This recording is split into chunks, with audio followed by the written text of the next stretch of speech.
আমি আপনাকে দেখব না, একদম না। অভিকের চোখে চোখ রেখে বলল তাহিয়া। অভিক হেসে বলল, আচ্ছা, দেখো না, শুধু তাকিয়ে থাকো। তাহিয়া ভেঙচি কাটল। অভিক এবার শব্দ করে হেসে ফেলল। কথা ঘুরিয়ে বলল, অয়ন তোমার সাথে কথা বলতে চেয়েছিল, ফোন দিব? অবনীর বাসার ঘটনা মনে পড়ল তাহিয়ার। তড়িৎ বলল, একদম না। কেন? আমার কথা বলতে ইচ্ছে করছে না। বিরক্তি ভরে জবাব দিল তাহিয়া।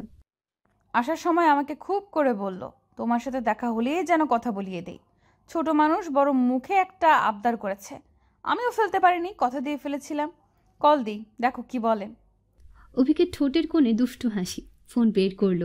তাহিয়ার কপট রেগে বলল, কল দিবেন না, আমি ওই পাজি ছেলের সাথে কথা বলবো না। অভিক ফোনে চোখ রেখে বলল, ছোট মনে কষ্ট দেয়া ঠিক হবে না।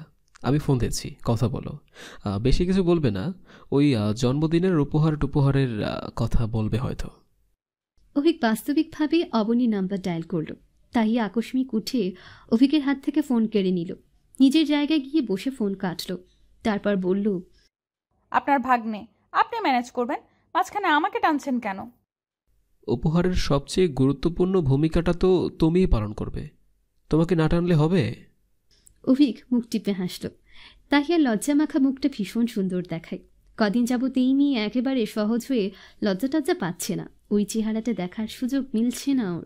সুযোগ পেয়ে আজ অয়নের কথা তুলেছে। অয়নের কথা আসলেই এই মেয়ে লজ্জায় লাল নীল হবে, তা নিশ্চিত ছিল অভিক। হলেও তাই। অভিকের কথায় তাহিয়ার চেহারায় লজ্জার আভা ফুটে উঠেছে। অভিক তাকাচ্ছে, হাসছে, লজ্জার সুতো টেনে যাচ্ছে। তুমি লজ্জা পাচ্ছ কেন? আশ্চর্য! আমি লজ্জা পাওয়ার মতো কি বললাম?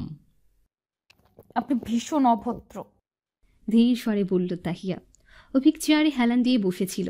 সোজা হয়ে বসল। আকস্মিক টেবিলের দিকে ঝুঁকে বসে তাহিয়ার হাত টেনে মুঠোই নিল।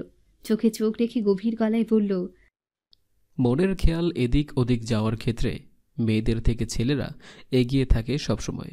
আমি কিন্তু ওসব প্রাধান্য দেইনি। অথচ খেয়ালদের নিয়ন্ত্রণহীনতার পরিমাণ টানার আগেই তুমি অভদ্র উপাধি দিয়ে দিয়েছ।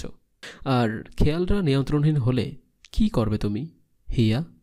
লজ্জায় তো তুমি বোধহয় বিলীন হবে। একবার ভাবো তো। কথার সারমর্ম বুঝতে কিছুক্ষণ সময় লাগলো তাহিয়ার। চেহারায় লজ্জার আভা গাঢ় হলো। কঠিন ভাষায় কি কঠিন কথা বলে ফেলল লোকটা। হৃৎপিণ্ড তড়িতে আফিয়ে উঠেছে। আবার স্বরে কি মাদকতা তার, ঘোর লাগাচ্ছে। তাহিয়া তির্যক চোখে তাকাল অভিকের পানে। দৃষ্টিতে দৃষ্টি আটকালো। লোকটা ঠোঁট কামড়ে হাসছে।